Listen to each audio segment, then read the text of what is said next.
Okay, when you are doing a negative and positive numbers,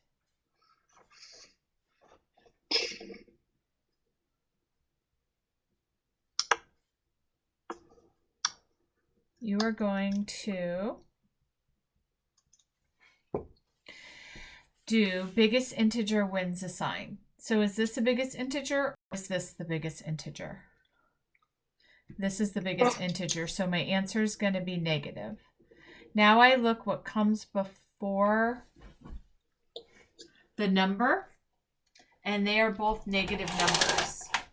If they are the same sign, you add the integers together, but the answer is still going to be negative because the integer that won the sign was negative. Does that make sense to you? Yeah. All right, so because I have a negative and a negative, it's negative 20. I'm going to do the same thing for this one. Biggest integer is 15, so my answer is going to be positive. I have a positive and a negative, so I'm going to subtract because they are the opposite signs. 15 minus 5 is 10, so it's positive 10. When I have something that is a negative parentheses negative, I circle it and I make it into an addition. I rewrite the problem so I don't get confused because it starts to look messy, and then I use my technique. Biggest integer wins the sign. My biggest integer is 15.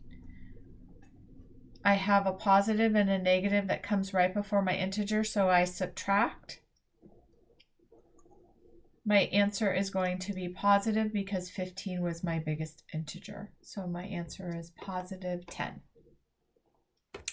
Next one is, that's a negative next to a negative like that. So I'm going to change it. I'm going to rewrite it to 5 plus 15. Biggest integer wins the sign. My biggest integer is 15. What comes before the 15 is a positive. If there's nothing here, that means positive. So I'm going to add 15 plus 5 because I have a positive number and a positive number. The answer is 20, and I know that it's positive because 15 was my biggest integer. Biggest integer wins a sign. My answer is negative.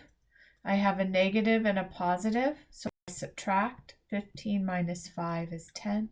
It's negative 10. I get it now. If you have 3 or 4 or 5, then you're going to handle it like this.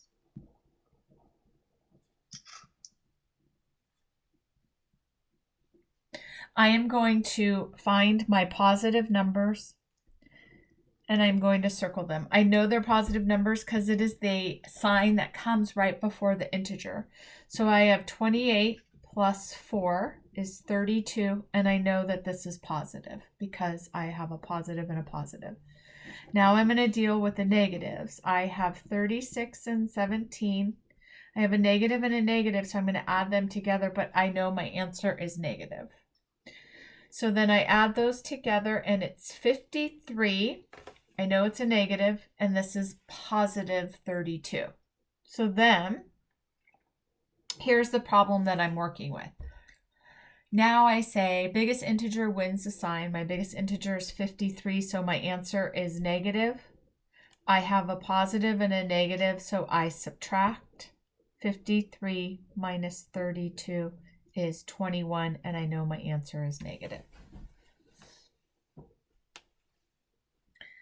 That is adding and subtracting. When we are, hold on one second.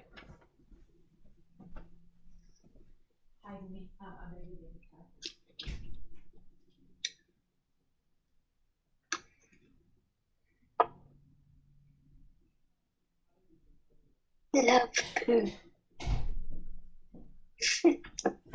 All right. If you're multiplying and dividing, like negative 5 times 2, a negative and a positive make a negative. A negative and a negative make a positive. and a positive and positive equal a positive. This is only true for multiplication and division. It is not true for addition and subtraction, what we just did up here. So if I have an odd number of negative signs, my answer is negative. If I have an even number of negative signs, my answer is positive. So, -5 times -5. I have two negative numbers. Two negatives make a positive when I'm multiplying. So I know my answer is going to be positive, and then 5 times 5 is 25. I have a -5 and a 5. I have a negative and a positive, so I know my answer is going to be negative, and 5 times 5 is 25.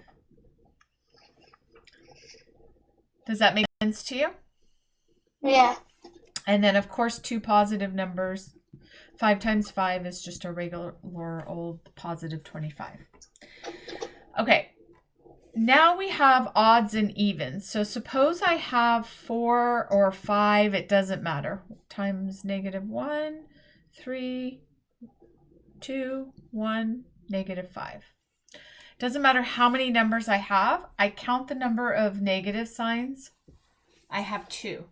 2 is an even number, so my answer is going to be positive. If I had an odd number of negative signs, like this, I have 1, 2, 3. That's an odd number, right? My answer is going to be negative. Then I just multiply this. 1 times 3 times 2 times 1 times 5. So 1 times 3 is 3, times 2 is 6, times 1 is 6, 30. Same thing, 30. Does that make a little more sense to you now? Yeah, kind of. Did you write all this down as I was doing it? No, but I can when I watch it. So I want you to always make a note. When I'm making notes, you make notes with me.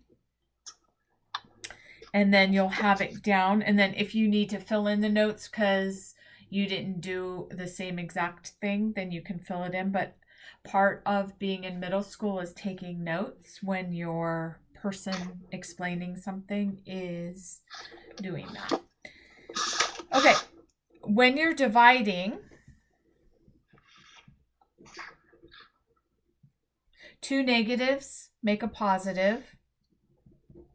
1 positive and 1 negative make a negative. And 2 positives make a positive. So for number 19, we had -91 over -13. So I have a negative and a negative. That would be a positive. Does that make sense now? If you have absolute value, so like for number 22, it says -14. There's two things you might see.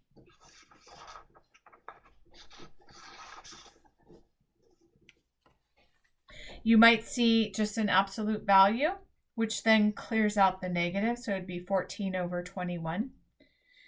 If the absolute value has a negative in front of it, this clears out the negative, but this puts the negative back in.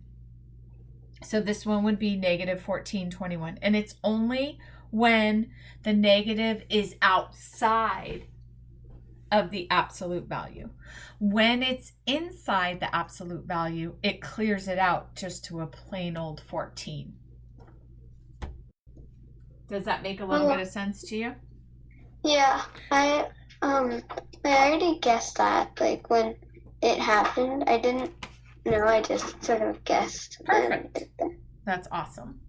Okay, so for homework, or actually right now, I'll stop the video and I want you to continue